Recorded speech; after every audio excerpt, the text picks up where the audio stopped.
피겨 모드를 나와서 보시면 2개 이상의 모션을 합쳐주는 믹서 모드가 있고요. 바이패드 전용 커브 에디터인 워크벤치가 있어요.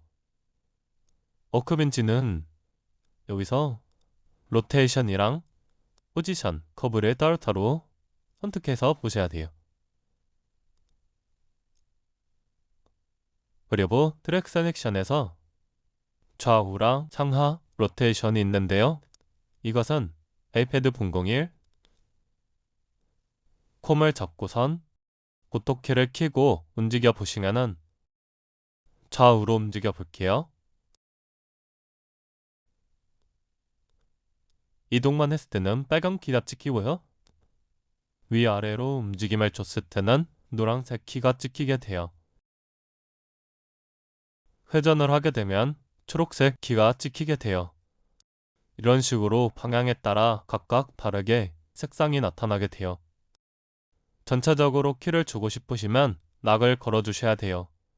락을 걸고 다른 것들도 다 선택을 해주신 다음에 움직여 보시면은 전체가 다 찍히게 돼요.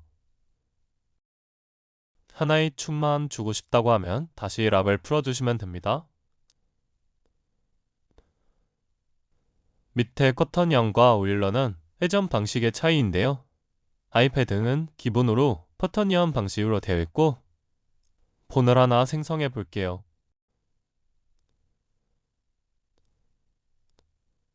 폰 같은 경우에는 모션에서 어사인 컨트롤러 보시면 로테이션이 오일러로 되어 있어요. 이거의 차이는 키를 주고 360도로 회전하게 해볼게요. 그리고 콤도 360도 회전을 시켜볼게요. 그랬을 때 폰은 360도를 인식해서 한 바퀴가 돌아가고 있는데요. 콤은 똑같이 360도를 돌렸는데 인식을 못하고 가만히 서 있고 있어요. 이러한 차이가 있다는 것을 알아두시면 되고 아이패드는 코터니언 오일러에서 회전 방식을 바꿔줄 수가 있어요. 폰은 어사인 컨트롤러에서 로테이션을 선택해 준 다음에 여기 옵션에서 TCB로 바꿔줄 수가 있어요. 다음은 핸드링크 기능인데요. 스파인을 움직여 보면 하나를 움직였을 때 위에 나머지 스파인들도 따라서 움직이고 있어요. 핸드링크 모드를 켜고 움직여 보시면 순차적으로 나머지 스파인들도 따라서 움직이고 있어요. 옆에도 비슷한 기능이고 가운데엔 인디비주얼 모드가 있는데요. 이 기능은 스파인을 각각 독립적으로 움직일 수 있게 만들어줘요. 좌우 회전값만 해당이 되고요. 앞뒤로 움직이는 것은 전체가 따라서 움직여요. 그리고 작업을 하다 보면 원래 상태로 돌아가고 싶은 경우가 있는데요. 제로 트위스트나 제로 5를 눌러서 원 상태로 복귀시켜줄 수도 있어요. 키 인포에서는 먼저 키를 찍어줄 수 있고요. 그리고 플랜트 키와 프리키, 슬라이딩 키를 각각 줄 수가 있어요. 플랜트 키는 주황색으로 나타나고 앞에 있는 키값을 가져온다고 생각하시면 됩니다. 슬라이딩 키는 노란색으로 표시가 되고 손과 발에만 적용시켜 줄 수가 있어요. 손과 발에 슬라이딩 키를 주게 되면 몸을 움직이더라도 고정시켜 줄 수가 있어요.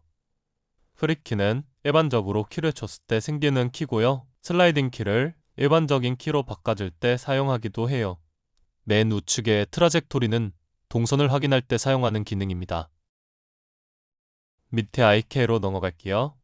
기본으로 현재 발의 피벗을 확인해 보면은 먼저 슬라이딩 키로 바꿔주고요. 와이어 프레임으로 바꿔서 확인해 보시면 발가락 2개 축이 생성되어 있어요. 그래서 발가락을 기준으로 발 뒤꿈치가 들리는데요. 이 부분을 맨 앞으로 옮기게 되면은 앞축에 빨간색으로 나와 있는 피봇을 중심으로 회전을 하게 됩니다.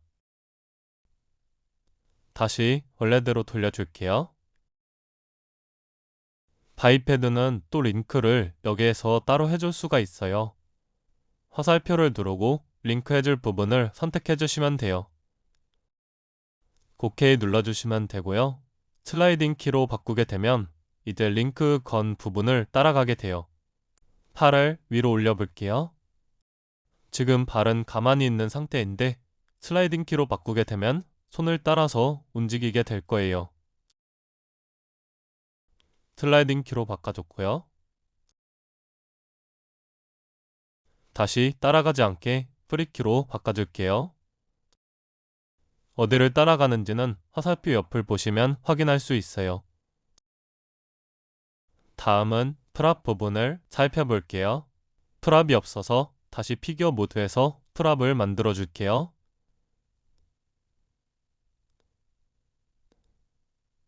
그리고 피규어 모드에 넣어서 키를 줬을 때 여기 프랍 부분에서 현재 어디를 따라가고 있는지 확인할 수 있습니다. 현재 포지션은 오른손을 따라가고 있고 회전은 몸을 따라간다고 되어 있어요. 그래서 오른손을 움직여보면 프랍이 오른손을 따라서 움직일 거예요.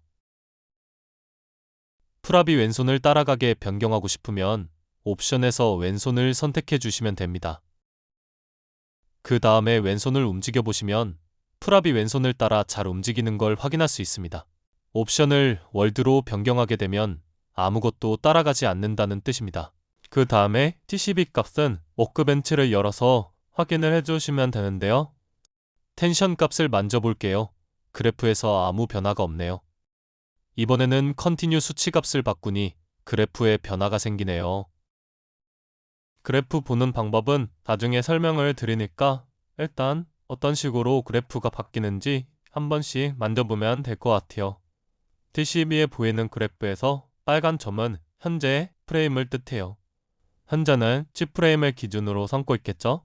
TCB 활용법은 나중에 작업을 하면서 다루기로 할게요. 이어서 카피 페이스트 기능을 살펴볼게요. 우선 크리에이트 컬렉션을 눌러줘야 밑에 옵션들이 활성화가 돼요. 그 다음에 네이밍을 지어줄 수 있고 컬렉션은 여러 개 생성해서 목록을 분류해 줄 수도 있어요. 컬렉션을 생성했다면 이제 포즈를 복사하거나 붙여넣을 수 있어요. 포저에서는 원하는 부위만 선택해서 복사 붙여넣기 해줄 수 있어요. 예를 들어 왼쪽 팔 부분만 복사하고 싶다고 하면 왼쪽 팔만 잡아서 포저에서 카피를 눌러주시면 돼요. 오른쪽에 빨간색으로 나타나는 부위가 복사된 포즈입니다. 복사한 포즈를 반대편으로 넘겨줄 수도 있습니다. 반대편 팔을 다른 포즈로 취해주고 테스트해 볼게요. 바뀐 포즈를 복사 후 반대편으로 붙여넣기. 그러면 이런 식으로 반대편으로도 복사를 해줄 수가 있습니다.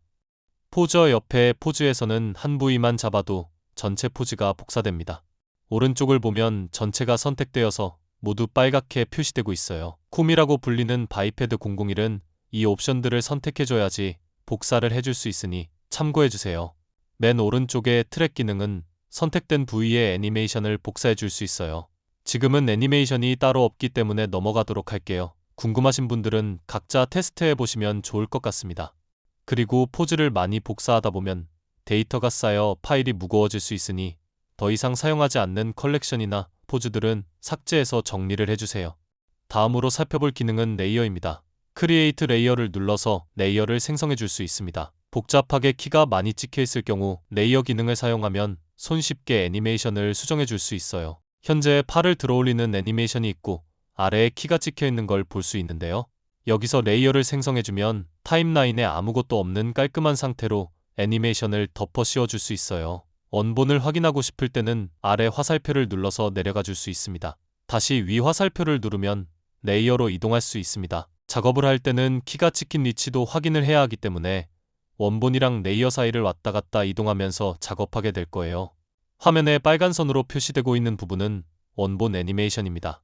작업을 하실 때 참고해주세요. 현재 직선으로 들어올리고 있는 애니메이션을 레이어를 이용해서 팔꿈치를 꺾으면서 들어올리게 수정해 보겠습니다. 사실 현재 원본 애니메이션이 너무 단순해서 굳이 레이어를 사용할 필요가 없었지만 복잡하게 키가 찍혀 있을 경우엔 이 기능을 활용하면 효율적으로 작업을 진행할 수 있을 거예요. 작업이 꼬이거나 레이어가 필요 없다고 생각될 때는 휴지통 아이콘을 눌러서 삭제해 줄 수 있습니다. 마음에 들 경우엔 옆에 콜랩스를 눌러서 합쳐주시면 돼요.